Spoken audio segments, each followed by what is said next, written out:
Hello everyone, आप सभी लोगों का एक बार फिर से आपके अपने यूट्यूब चैनल मोहम्मद काशिफ इमरान में स्वागत है। दोस्तों, आज के इस वीडियो में हम लोग डिस्कस करने वाले हैं एक बहुत ही इंपॉर्टेंट टॉपिक को यहाँ पर हम एक्सप्लोर करेंगे। और ये इंपॉर्टेंट टॉपिक किससे रिलेटेड है?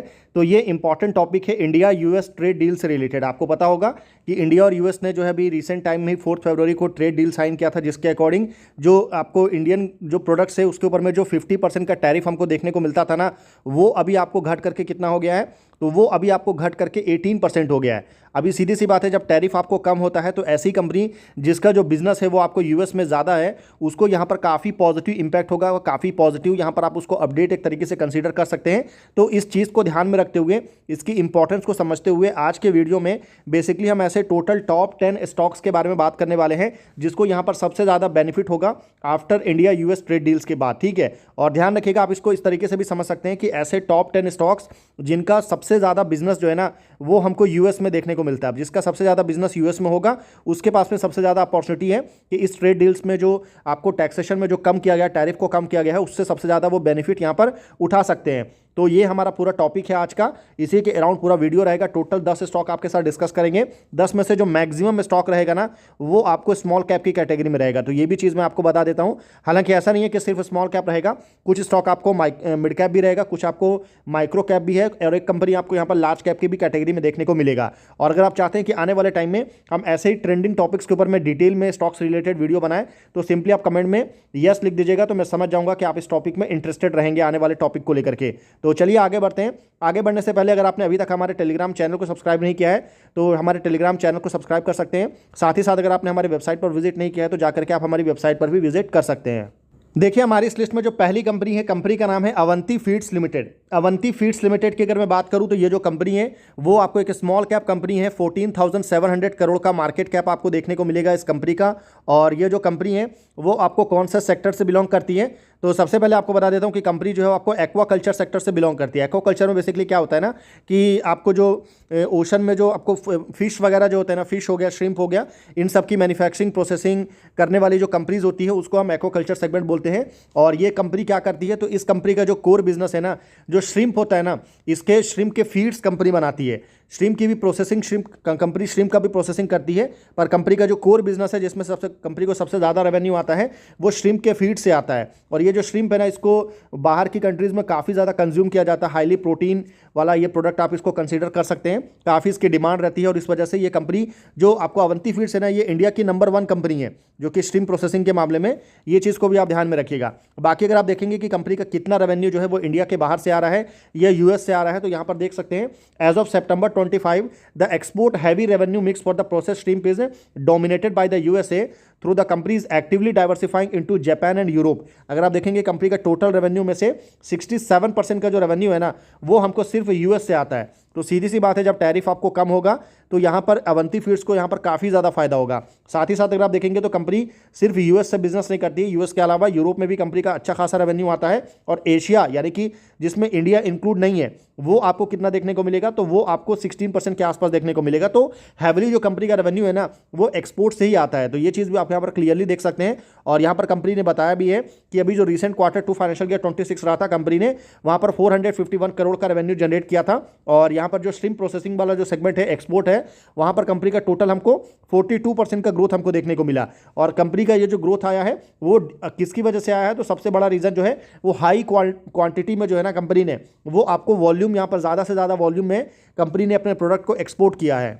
और वहीं जैसा मैंने आपको बताया था कि कंपनी श्रिम्प फीड वाला जो डिवीजन है, यहाँ पर कंपनी का टोटल रेवेन्यू का आपको 72% कंपनी इसी सेगमेंट से जनरेट करती है। और इंडिया में कंपनी 50% से ज़्यादा का मार्केट शेयर श्रिम्प फीड के सेगमेंट से आपको यहाँ पर कंट्रोल करती है। बाकी जो वैल्यू एडेड प्रोडक्ट है, यहाँ पर ध्यान रखिएगा, ये जो वैल्यू एडेड प्रोडक्ट सेगमेंट है ये हाई मार्जिन वाला सेगमेंट है, यहाँ पर काफ़ी अच्छा मार्जिन मिलता है। और इसमें कंपनी क्या कर रही है ना, बेसिकली जो मैरिनेटेड श्रिम्प रहती है ना, इसको कुक श्रिम्प वगैरह जो होता है, ये टोटल रेवेन्यू का 25% कॉन्ट्रीब्यूट करता है और इसमें अच्छा मार्जिन आता है। और इसके ऊपर में कंपनी काफ़ी ज़्यादा फोकस कर रही है। बाकी अगर आप देखेंगे तो सीधी सी बात है, जो इंडिया यूएस का जो ट्रेड डील हुआ है फरवरी 2026 में, जहां पर जो टैरिफ कंपनी के ऊपर में पहले 50 to 58% लगता था वो अभी घट करके 18% पर आ गया है। और क्योंकि ये आपको टैरिफ में इतना बड़ा शार्प हमको डिक्लाइन देखने को मिला ना, तो इसकी वजह से मार्केट ने भी इस अपॉर्चुनिटी को समझा और मार्केट ने इस कंपनी को बहुत ज़्यादा वैल्यू दिया और सिर्फ 2 दिन के अंदर में 35% का ह्यूज ग्रोथ जो है वो हमको अवंती फीड्स के स्टॉक के प्राइस में भी हमको देखने को मिला।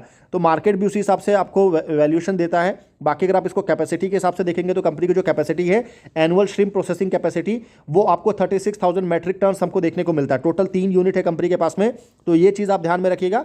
बाकी अवंती फीड्स का बेसिक अगर आप देखेंगे तो कंपनी इंडिया की लार्जेस्ट श्रिम्प फीड मैन्युफैक्चरर है, 50% market share, vertically integrated company है, farm to fork business model पर कंपनी आपको ऑपरेट करती है। तो ये आपको पहली कंपनी हो गई। अब चलिए सेकंड कंपनी के बारे में बात करते हैं। देखिए एक चीज़ मैं आपको पहले बता दूं कि टोटल यहां पर हम आपके साथ में 10 कंपनी डिस्कस करेंगे और ऐसा बिल्कुल नहीं होगा कि सारी कंपनीज का जो नॉर्मली हम डिस्कस करते हैं कि कंपनी का रेवेन्यू कितना, कंपनी का प्रॉफिट कितना, कंपनी का शेयर होल्डिंग पैटर्न क्या है, ये सारा डेटा जो है हम इतना डिटेल में नहीं समझेंगे, क्योंकि अगर हम इतना एक एक चीज़ों को समझने जाएंगे तो फिर वीडियो बहुत ज़्यादा लंबा हो जाएगा। अवंती फीड्स के साथ में अच्छी बात यह है ना कि उसके केस में आपको 14,000 करोड़ का मार्केट कैप है और 8% का जो होल्डिंग है वो आपको FII का देखने को मिलता है और 4% आपको म्यूचुअल फंड भी देखने को मिलता है। तो ये एक बहुत अच्छी बात है। अब अगर हमारी लिस्ट में सेकंड कंपनी की बात करूं तो कंपनी का नाम है एपेक्स फ्रोजन फूड्स लिमिटेड। ये जो कंपनी है ना वो इंडिया के बाहर मेनली आपको यूएस में आपको फ्रोजन फूड्स को भेजती है, यानी कि जो फूड्स होते हैं ना, फूड्स में भी मेनली कंपनी आपको श्रिम्प को आपको फ्रोजन करके, जो उसको फ्रीजर में डाल करके, एक तरीके से बोल सकते हैं बर्फ में डाल करके फ्रोजन फूड्स को, रेडी टू ईट वाला जो फूड होता है उसको कंपनी में आपको एक्सपोर्ट करती है यूएस में। काफ़ी ज़्यादा डिमांड रहती है फ्रोजन फूड्स की इंडिया के बाहर में, क्योंकि वो सस्ता पड़ता है वहाँ की कंपनीज के लिए। और ये बहुत छोटी कंपनी है। अगर मैं इस कंपनी के साइज़ की बात करूँ ना तो ये ओनली आपको 1160 करोड़ का मार्केट कैप आपको देखने को मिलेगा इस कंपनी का। और इतनी छोटी कंपनी होने के बावजूद भी जो है ना, यहाँ पर आपको 4.74% के आसपास की होल्डिंग जो है वो आपको FII का देखने को मिलता है। तो ये पॉइंट को भी आप ध्यान में रखिएगा। और जैसा मैंने आपको बताया था कि कंपनी क्या करती है, तो श्रिम्प्स को जो है एक्सपोर्ट करने का काम करती है, फ्रोजन वाला। और यहाँ पर कंपनी ने बताया भी है कि Apex frozen foods limited operates as an integrated producer and exporter of the aquaculture product, primarily focus on the process shrimp के ऊपर में कंपनी का फोकस रहता है। वर्टिकली इंटीग्रेटेड कंपनी है जो कि इंटायर वैल्यू चेन को कंपनी आपको कवर करती है, जिसमें आपको हैचरी से लेकर के ग्लोबल डिस्ट्रीब्यूशन हमको देखने को मिलता है। बाकी अगर आप देखेंगे कंपनी का रेवेन्यू कहाँ कहाँ से आ रहा है, तो मैक्सिमम जो रेवेन्यू है वो कंपनी का यूएस से आता है, टोटल रेवेन्यू का 53%। यूरोपियन यूनियन से अगर आप देखेंगे तो कंपनी का टोटल रेवेन्यू का 39% आपको यहां से आता है। और अभी कंपनी ने यूरोपियन यूनियन से जो अपना टोटल रेवेन्यू है वो इंक्रीज किया है, 26% का ग्रोथ हमको देखने को मिला। पहले यूएस से कंपनी का काफी ज्यादा रेवेन्यू आता था, जिसको कंपनी ने यहां पर कम किया है और जो अपनी डिपेंडेंसी है वो यूएस से कम किया है। बाकी अदर रीजन में देखेंगे, मेनली चाइना में भी कंपनी का जो प्रोडक्ट है वो एक्सपोर्ट होता है, 8% का एक्सपोर्ट आपको देखने को मिलेगा। बाकी अगर आप देखेंगे यूरोपियन यूनियन मार्केट में कंपनी और भी ज्यादा एक्सपांड कर रही है और 102 से ज्यादा आपको न्यू इंडियन फिशरी एस्टेब्लिशमेंट वगैरह कंपनी को यहाँ पर अप्रूवल वगैरह भी मिला है। और आपको रेडी टू ईट प्रोडक्ट्स को कंपनी यहाँ पर आपको एक्सपोर्ट कर रही है, क्योंकि ये जो सेगमेंट है यहाँ पर आपको हाई मार्जिन हमको देखने को मिलता है। उसके अलावा अगर आप देखेंगे जो ट्रेड एग्रीमेंट्स अभी रिसेंट टाइम में हुआ, जैसे कि आपको इंडिया यूएस ट्रेड डील हो गया या इंडिया यूके के साथ में जो FTA हुआ, यानी कि जो फ्री ट्रेड एग्रीमेंट हुआ है ना, उससे भी यहाँ पर हमको काफ़ी ज़्यादा इन्वेस्टर सेंटीमेंट जो है कंपनी को लेकर के पॉजिटिव हमको देखने को मिला। तो इस चीज़ को भी आप ध्यान में रखिएगा। बाकी बहुत बड़ा ग्लोबल सप्लाई में गैप है, क्योंकि पूरा वर्ल्ड जो है वो अभी China+1 स्ट्रेटेजी के ऊपर में मूव कर रहा है, तो उससे भी इस कंपनी के लिए एक बड़ी अपॉर्चुनिटी यहाँ पर आपको निकल के आ रही है। बाकी अगर आप फर्दर देखेंगे तो कंपनी ऑफर करती है रेडी टू कुक और रेडी टू ईट वाले जो प्रोडक्ट्स है, इसके ऊपर में कंपनी का बहुत ज़्यादा फोकस है, ये आप ध्यान में रखिएगा। कंपनी का जो प्लांट है, जो आपको फैसिलिटी है, जो प्रोसेस प्लांट है, वो आपको आंध्र प्रदेश में देखने को मिलता है। यहाँ पर आपको 60 to 65% का जो इंडिया का श्रिम्प फार्मिंग है ना, वो कहाँ पर होता है, तो वो सिर्फ और सिर्फ एक ही स्टेट में होता है और वो आंध्र प्रदेश है। और जब इतनी ह्यूज क्वांटिटी में श्रिम्प की फार्मिंग होगी तो उसके लिए जो आपको प्रोसेस करने के लिए जो आपको श्रिम्प चाहिए ना, एक तरीके से रॉ मटेरियल, वो कंपनी को बहुत ही ईजिली मिल जाता है। तो इसके लिए कोई बहुत ज़्यादा मुश्किल नहीं होता है। तो ये भी एक बहुत बड़ा रीज़न है जिसकी वजह से कंपनी के मार्जिन्स आपको काफ़ी अच्छे देखने को मिलते हैं। तो ये आप ध्यान में रखिएगा। हालांकि ये पूरा का पूरा जो एक्वाकल्चर का मार्केट है, इसमें एक बहुत बड़ा रिस्क ये है ना कि आने वाले टाइम में अगर ग्लोबली जो श्रिम्प के प्राइसेस अगर वो बहुत ज़्यादा फ्लक्चुएट होते हैं, या फॉरेन एक्सचेंज में कोई बहुत बड़ा फ्लक्चुएशन देखने को मिलता है, या इंटरनेशनल ट्रेड टैरिफ वापस से यूएस अगर कोई टैरिफ वगैरह लगा देता है, तो उस केस में कंपनी का जो बिजनेस है वो हमको नेगेटिवली इंपैक्ट होते हुए देखने को मिल सकता है। तो इन सारे पॉइंट्स को भी आपको ध्यान में रखना है। अब चलिए आगे बढ़ते हैं, थर्ड कंपनी की बात करते हैं। तो हमारी इस लिस्ट में जो थर्ड कंपनी है, कंपनी का नाम है सोना BLW प्रिसीशन फोर्जिंग्स लिमिटेड। इस कंपनी की अगर मैं बात करूं तो ये कंपनी साइज में काफ़ी बड़ी है, 33,000 करोड़ के मार्केट कैप वाली कंपनी है। और अगर मैं इस कंपनी की फर्दर बात करूं ना कि कंपनी का बिजनेस आपको क्या देखने को मिलेगा, तो ये जो कंपनी है वो गियर्स एंड मोटर्स की जो है ना बड़े स्केल पर मैन्युफैक्चरिंग करने का काम करती है। वहीं अगर मैं कंपनी का एक्सपोर्ट रेवेन्यू की बात करूं तो कंपनी का जो रेवेन्यू है एक्सपोर्ट से कितना आता है, तो अप्रॉक्सीमेटली आपको 70% ऑफ टोटल रेवेन्यू जो है वो हमको एक्सपोर्ट से आता है। अभी ये जो 70% है इसमें से पर्टिकुलर यूएस से कंपनी कितना रेवेन्यू जनरेट करती है, तो यहां पर आप देख सकते हैं नॉर्थ अमेरिका आपको देखने को मिलेगा। Traditionally the largest export market है, कॉन्ट्रीब्यूटिंग रफली 41% of the total revenue. Company के टोटल रेवेन्यू का 41% नॉर्थ अमेरिका से आता है, जिसमें से मेजॉरिटी ऑफ जो शेयर है वो आपको यूएस से देखने को मिलेगा, क्योंकि नॉर्थ अमेरिका कॉन्टिनेंट में आपको यूएस एंड कनाडा यही दो बड़ी कंट्रीज है, बाकी छोटी छोटी है। बाकी यूरोप एंड चाइना से भी अगर आप देखेंगे तो ड्यू टू इलेक्ट्रिक व्हीकल का जो ह्यूज डिमांड आ रही है ना, तो उसमें भी कंपनी एक बहुत बड़ा अपॉर्चुनिटी देख रही है और वहां से भी कंपनी अच्छा खासा बिजनेस जो है वो आपको जनरेट कर रही है। यहां पर आप देख सकते हैं सोना BLW precision forgings limited derive a significant portion of its revenue from international market, particular in the north American, European and Chinese automotive sector. बाकी अगर मैं फर्दर बात करूं कि कंपनी आपको कौन कौन से सेगमेंट में ऑपरेट करती है, तो सोना बीएलडब्ल्यू मेनली आपको 3 सेगमेंट में ऑपरेट करते हुए देखने को मिलती है। सबसे पहला और जो सबसे मेजॉरिटी वाला जो सेगमेंट है वो आपको ड्राइव लाइन का सेगमेंट है, यानी कि यहां पर कंपनी अलग अलग टाइप के जो डिफरेंशियल असेंबलीज, डिफरेंशियल गियर्स वगैरह जो होते हैं ना, इसकी कंपनी मैन्युफैक्चरिंग करती है और पूरे वर्ल्ड में कंपनी 8.1% का मार्केट शेयर जो है ना डिफरेंशियल गियर में, वो कंपनी आपको होल्ड करती है। तो सोच सकते हैं कि कितनी बड़ी और कंपनी है, कितना अच्छा मार्केट शेयर आपको देखने को मिलेगा। उसके अलावा कंपनी मोटर्स, जो स्टार्टर मोटर होते हैं ना जो कि इलेक्ट्रिक व्हीकल में लगते हैं, वो भी कंपनी मैन्युफैक्चरिंग करती है और इसमें पूरे वर्ल्ड का जो है ना 4.2% का मार्केट शेयर आपको देखने को मिलेगा। उसके अलावा मोटर कंट्रोल यूनिट भी कंपनी बनाती है। बाकी पूरे इलेक्ट्रिक व्हीकल के लिए जो भी आपको सेंसर हो गया, सॉफ्टवेयर हो गया, इन सब की भी कंपनी जो है ना बड़े स्केल पर आपको मैन्युफैक्चरिंग करने का काम चालू करती है। तो ये टोटल 3 सेगमेंट आपको देखने को मिलेगा सोना बीएलडब्ल्यू के केस में। और उसके अलावा अगर आप देखेंगे तो यहाँ पर कंपनी का अच्छी बात यह है कि ऑर्डर बुक विजिबिलिटी आपको काफी स्ट्रॉन्ग है। 23,500 करोड़ से ज्यादा के ऑर्डर बुक कंपनी के पास में मौजूद है। तो ये शो करता है कि आने वाले क्वार्टर्स में अगर कंपनी को अच्छे ऑर्डर्स नहीं भी मिलते हैं तब भी कंपनी काफी अच्छा कर सकती है।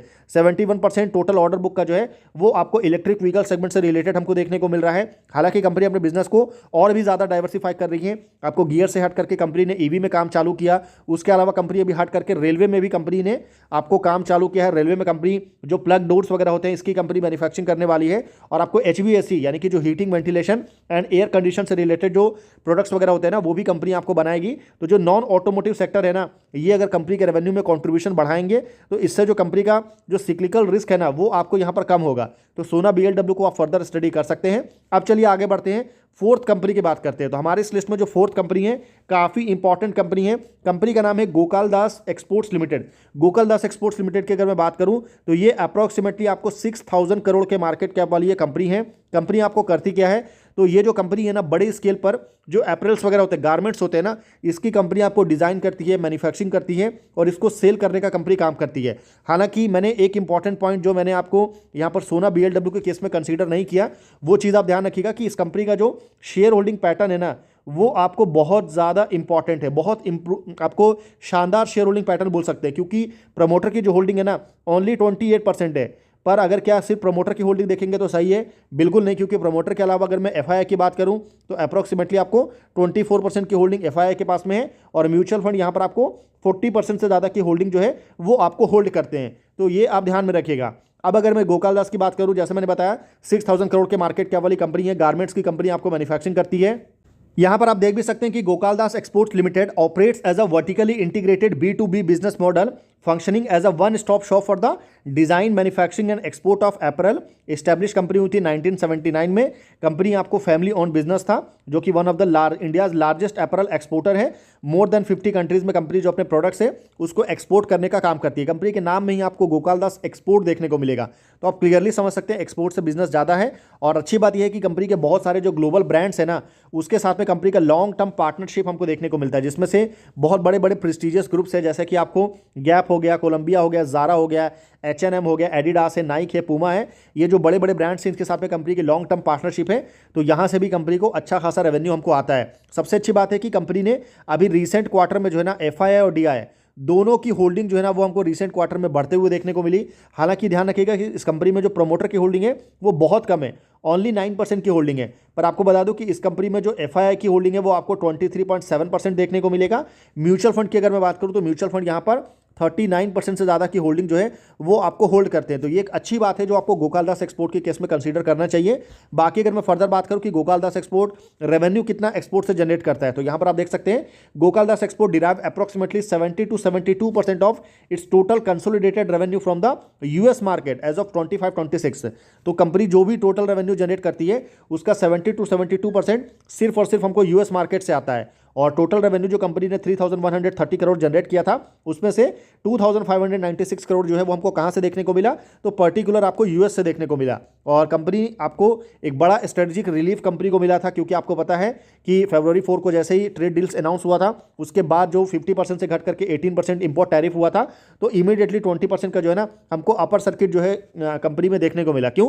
क्योंकि कंपनी का बिजनेस मैक्सिमम हमको यूएस में देखने को मिलता है, इस वजह से मार्केट ने भी उसको उसी हिसाब से कंसीडर किया था। बाकी कंपनी आने वाले टाइम में फ्यूचर डाइवर्सिफिकेशन के ऊपर में काफी फोकस कर रही है। कंपनी का जो फोकस है ना कि जो आपको यूएस का जो रेवेन्यू है उसकी डिपेंडेंसी को कम किया जाए, 70% से घटा करके 60% पर लेकर के आ जाए, और जो यूके और यूरोपियन यूनियन का मार्केट है उसको बढ़ा करके 17 to 19% पर लेकर के जाया जाए। इससे डाइवर्सिफिकेशन से ये होगा कि आने वाले टाइम में अगर वापस से यूएस टैरिफ वगैरह लगाता है तो कंपनी उतना बैडली इंपैक्ट नहीं करे, ये कंपनी के मैनेजमेंट का टारगेट है।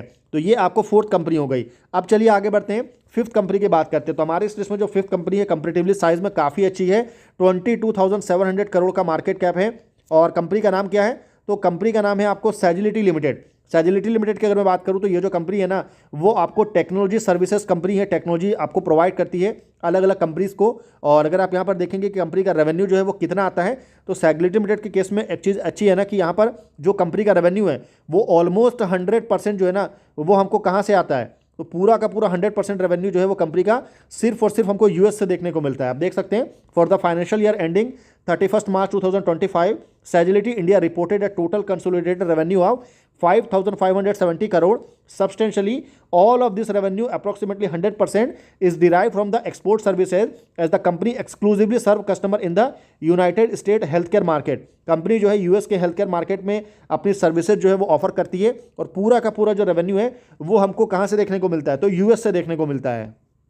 यहां पर आप देख सकते हैं कि की रेवेन्यू हाईलाइट क्या है, तो जियोग्राफिकली फोकस देखने को मिलेगा। The company operates as a pure play health care service provider for US based आपको पेयर्स एंड प्रोवाइडर आपको देखने को मिलेगा। अब अगर मैं फर्दर बात करूं कि रिसेंट में क्या ग्रोथ देखने को मिला, तो फाइनेंशियल ईयर 26 का जो भी थर्ड क्वार्टर भी कंपनी ने रिलीज किया था, काफ़ी अच्छे क्वार्टर्स हमको देखने को मिला, क्योंकि कंपनी की हिस्ट्री का जो है ना सबसे बेस्ट क्वार्टर हमने कंपनी ने जनरेट किया था।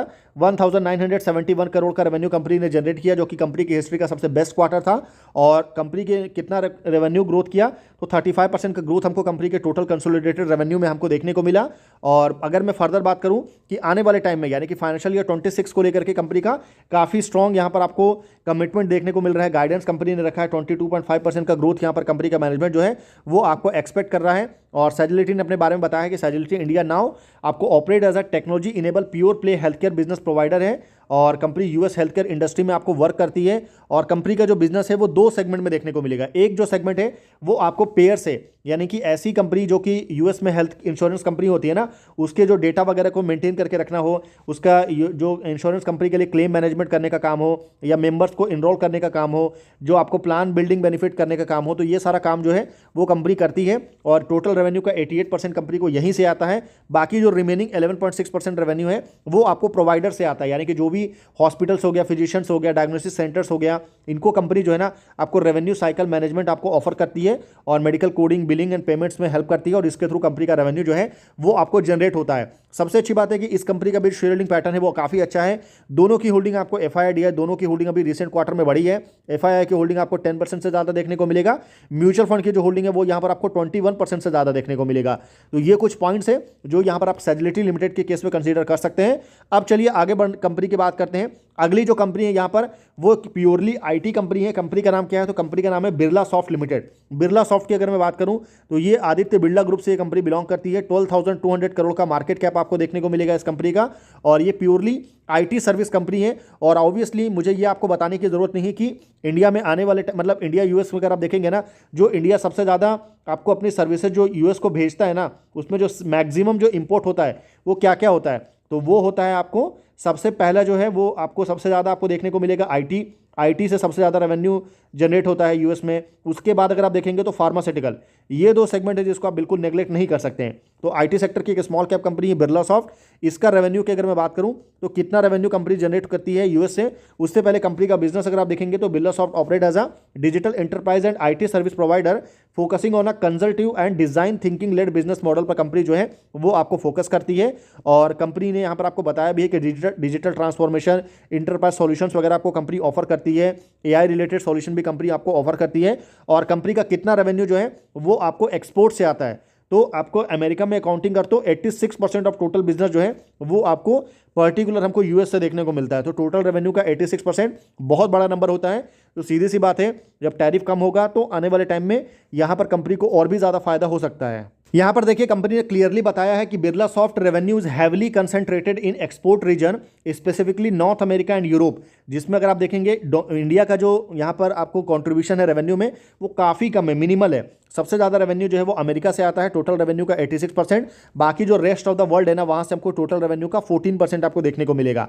तो ये चीज़ आप ध्यान में रखिएगा। बाकी कंपनी का जो फोकस है वो कहाँ पर रहता है, तो कंपनी जो आईटी रिलेटेड सर्विसेज ऑफर करती है, मेनली आपको 4 सेक्टर को कंपनी ऑफर करती है। पहला जो सेक्टर है मैन्युफैक्चरिंग सेक्टर, जिसमें कंपनी अपने आईटी सर्विसेज देती है। उसके अलावा कंपनी बीएफएसआई यानी कि banking, financial services and insurance solutions company offer करती है। Life science and health care देखने को मिलेगा। एनर्जी एंड यूटिलिटीज़ वगैरह जो है, जिसमें आपको asset management and operational efficiency वगैरह वो सारी चीज़ें आपको देखने को मिलेगा। बाकी स्ट्रेटेजिक पार्टनरशिप वगैरह भी कंपनी ने किया हुआ है। बड़ी बड़ी जो यूएस की कंपनी है, जैसे कि आपको माइक्रोसॉफ्ट हो गया, आपको एसएपी हो गया, ओरेकल हो गया, इन सब के साथ में कंपनी का पार्टनरशिप है।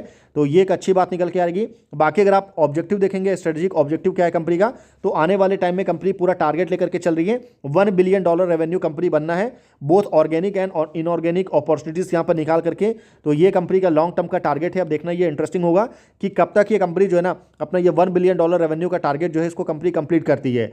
अब अगर मैं अगली कंपनी की बात करूं तो अगली कंपनी जो है ना वो भी वापस से यहां पर हमारे को आईटी सेक्टर की ही कंपनी है। हालांकि आपको बता दूं कि आईटी सेक्टर की इंडिया में जितनी भी कंपनी है ना, सबका जो मैक्सिमम रेवेन्यू है वो आपको यूएस से ही आता है। लेकिन मैं आपको बता दूं कि यहां पर मैंने इस लिस्ट में उन्हीं कंपनीज को चूज किया है ना जिसका रेवेन्यू आपको बहुत ज़्यादा देखने को मिलता है। ठीक है, मतलब 20% 30% अगर किसी का रेवेन्यू है तो वो बहुत ज़्यादा नहीं होता है। नॉर्मली आपको 50% तो मिनिमम होना चाहिए। ज़्यादा डिपेंडेंसी किस पर है, तो ये मेरा फोकस है।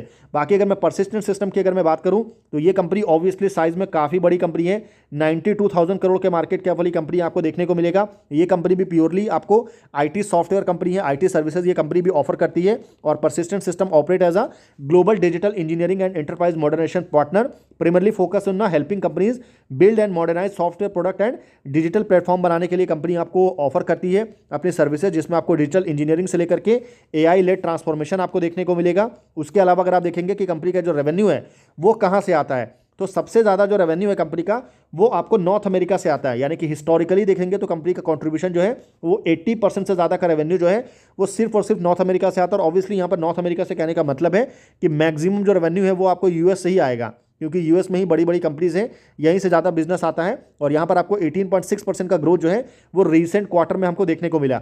यूरोप में अगर मैं बात करूँ तो यूरोप टोटल रेवेन्यू का 8.4% कंट्रीब्यूट करता है। यहाँ पर भी आपको 22% का ग्रोथ जो है वो ईयर ऑन ईयर में हमको देखने को मिला। बाकी इंडिया में अगर आप देखेंगे तो ऐसा नहीं है कि परसिस्टेंट सिस्टम का बिजनेस जो है वो इंडिया में नहीं है। इंडिया में भी कंपनी जो है आपको रेवेन्यू आपको जनरेट करती है, टोटल रेवेन्यू का 9.3% देखने को मिलेगा। बाकी जो रेस्ट ऑफ द वर्ल्ड है वहाँ से आपको 1.8% ऑफ टोटल रेवेन्यू हमको देखने को मिलेगा।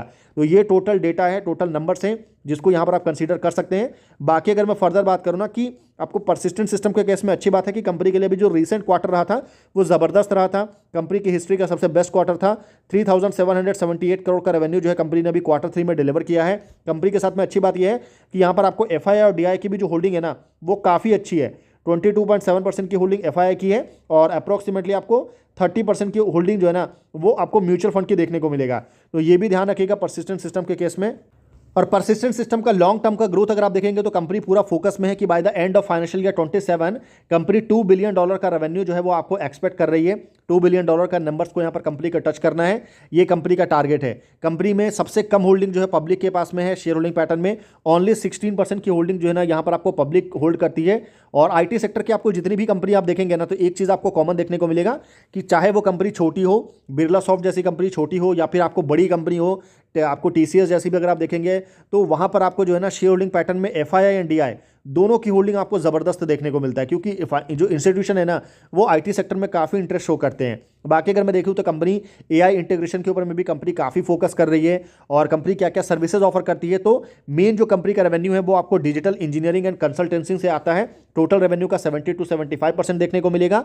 बाकी अगर आप देखेंगे तो प्लेटफॉर्म लेड सर्विसेज कंपनी का एक खुद का प्लेटफॉर्म है सेल फोर्स नाम से, और यहाँ पे कंपनी टोटल रेवेन्यू का 15 to 20% जो है वो इससे कंपनी जनरेट करती है। बाकी अगर आप देखेंगे तो कंपनी आने वाले टाइम में काफ़ी फोकस कर रही है बीएफएसआई यानी कि जो बैंकिंग फाइनेंशियल सर्विसेज वाला जो सेगमेंट है उस पर कंपनी काफ़ी फोकस कर रही है आने वाले टाइम को लेकर के, तो इसको भी आप फर्दर स्टडी कर सकते हैं। अब अगर मैं फर्दर बात करूँ हमारे इस लिस्ट में जो नंबर 8 की कंपनी है, कंपनी का नाम क्या है, तो कंपनी का नाम है ग्रेन्यूल्स इंडिया लिमिटेड। ये जो कंपनी है वो आपको क्या कौन से सेक्टर की कंपनी है, तो फार्मास्यूटिकल सेक्टर की कंपनी है, और कंपनी का जो बिजनेस है वो एपीआई रिलेटेड है। एपीआई क्या होता है, तो एपीआई ऑब्वियसली आपको पता होगा एक्टिव फार्मा से आपको जो इंग्रेडिएंट्स होते हैं ना इसकी कंपनी मैन्युफैक्चरिंग करती है, और ये कंपनी को साइज में बहुत बड़ी नहीं है, ओनली 13,900 करोड़ का मार्केट कैप है इस कंपनी का।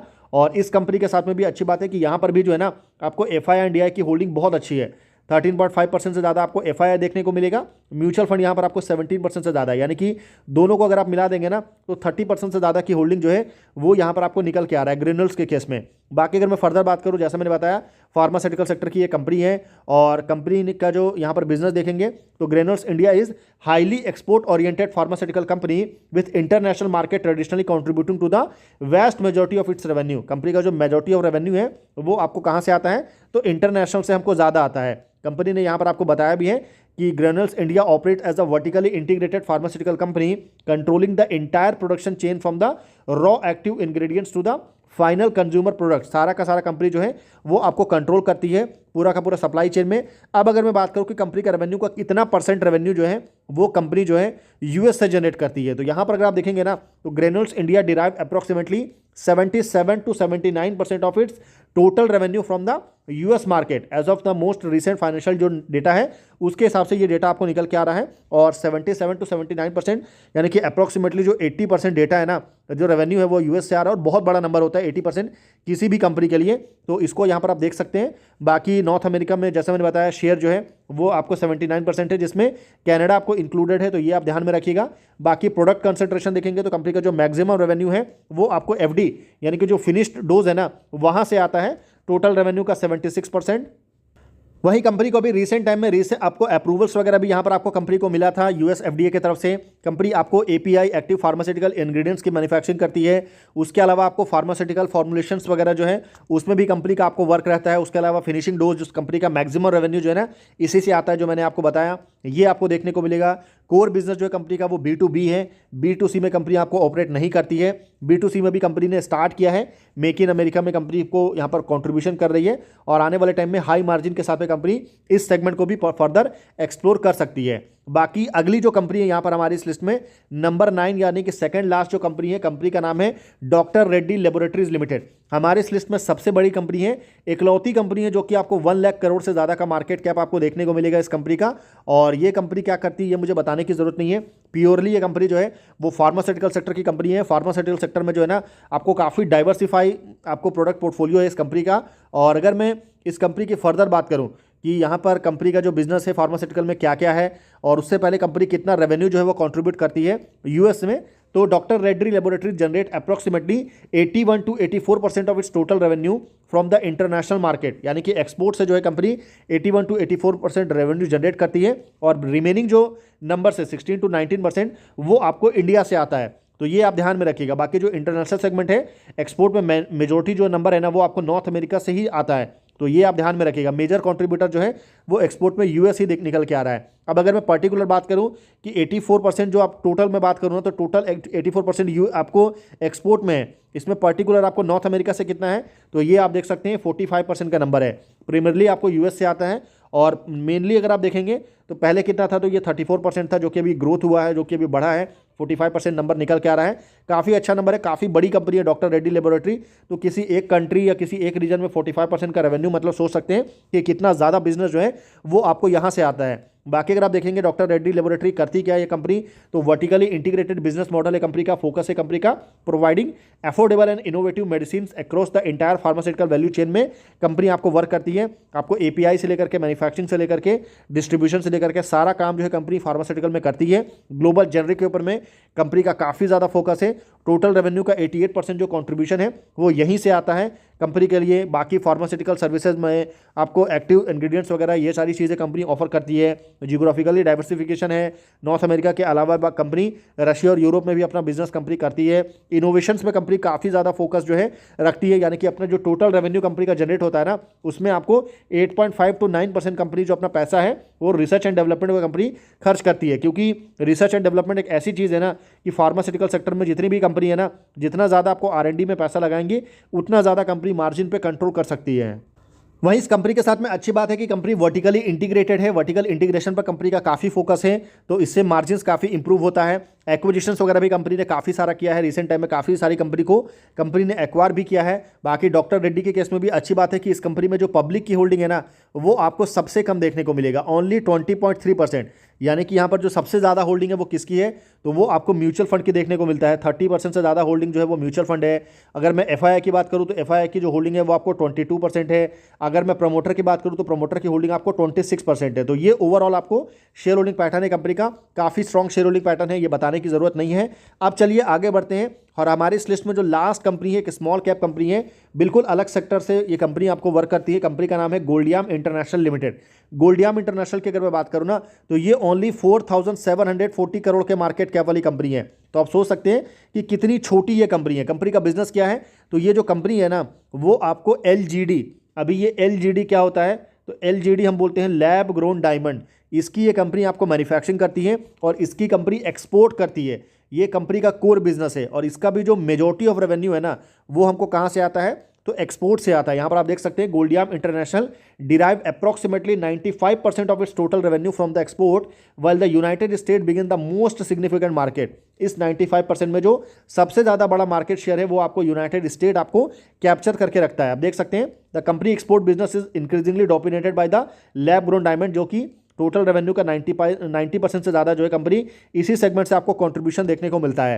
कंपनी का कहाँ पे है, तो मार्केट कंसंट्रेशन जैसे मैंने बताया nearly 90% of Goldiam revenue is specifically tied to the US market. मतलब सोच सकते हैं कि 95% जो कंपनी एक्सपोर्ट करती है ना उसमें से 90% सिर्फ और सिर्फ आपको US से करती है, तो बहुत बड़ा नंबर है 90%।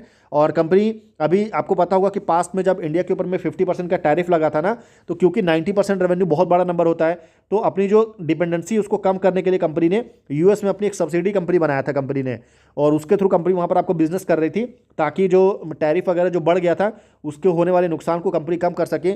अब क्योंकि ये टैरिफ आपको घट चुका है तो कंपनी को अब सब्सिडी के थ्रू नहीं डायरेक्ट भी कंपनी यहाँ पर आपको बिजनेस कर सकती है। डोमेस्टिक एक्सपांशन कंपनी कर रही है। इंडिया में भी कंपनी का कोई बहुत बड़ा अभी रेवेन्यू सोर्स नहीं है, पर आने वाले टाइम में कंपनी इंडिया में बहुत सारे नए नए स्टोर्स 20 to 25 स्टोर्स जो है by the end of March 2026 company का टारगेट है। और जब कंपनी नए स्टोर्स ओपन करेगी तो सीधी सी बात है यहाँ से भी कंपनी को ज़्यादा रेवेन्यू जो है इंडिया के अंदर में भी आपको जनरेट होते हुए देखने को मिलेगा। ऑनलाइन कॉन्ट्रीब्यूशन के ऊपर में भी कंपनी काफ़ी फोकस कर रही है। डिजिटल चैनल्स के थ्रू अपने रेवेन्यू में कॉन्ट्रीब्यूशन, चाहे आपको ऐप्स के थ्रू हो या वेबसाइट के थ्रू, यहाँ से भी कंपनी अपना रेवेन्यू जनरेट करना चाहती है। गोल्डियम इंटरनेशनल का आप देखेंगे तो ये एक integrated omni channel business model है कंपनी का, जहाँ पर आपको लैब ग्रोन डायमंड के ऊपर में कंपनी का काफ़ी फोकस हमको देखने को मिलता है। बाकी लैब ग्रोन डायमंड जैसे मैंने बताया 90% से ज़्यादा का रेवेन्यू इसी से आता है। B2B बिजनेस मॉडल है, कहीं से भी आपको B2C देखने को नहीं मिलता है। US एंड मिडिल ईस्ट में कंपनी का बिजनेस है और अभी कंपनी B2C में एक्सपैंड कर रही है। जैसा मैंने बताया कि अभी कंपनी के पास में टोटल कितने स्टोर्स हैं, तो टोटल इंडिया में 14 स्टोर्स हैं, जिसको कंपनी बढ़ा करके कितना करेगी तो 25-30 तक लेकर के 22-25 तक लेकर के जाने का जो है वो टारगेट कंपनी ने रखा हुआ है बाय द एंड ऑफ आने वाले 1 साल 2 साल में। और ये आपको देखने को मिल जाएगा टोटल आपको नंबर जो है, तो ये अच्छी बात है। कंपनी एक खुद का ब्रांड आपको लॉन्च करिए, आपको पता है ओरिजियम नाम से, और इसी के ऊपर में कंपनी पूरा जो LGD का बिजनेस है ना इंडिया में वो इसी ब्रांड्स के थ्रू कंपनी यहाँ पर आपको करने वाली है।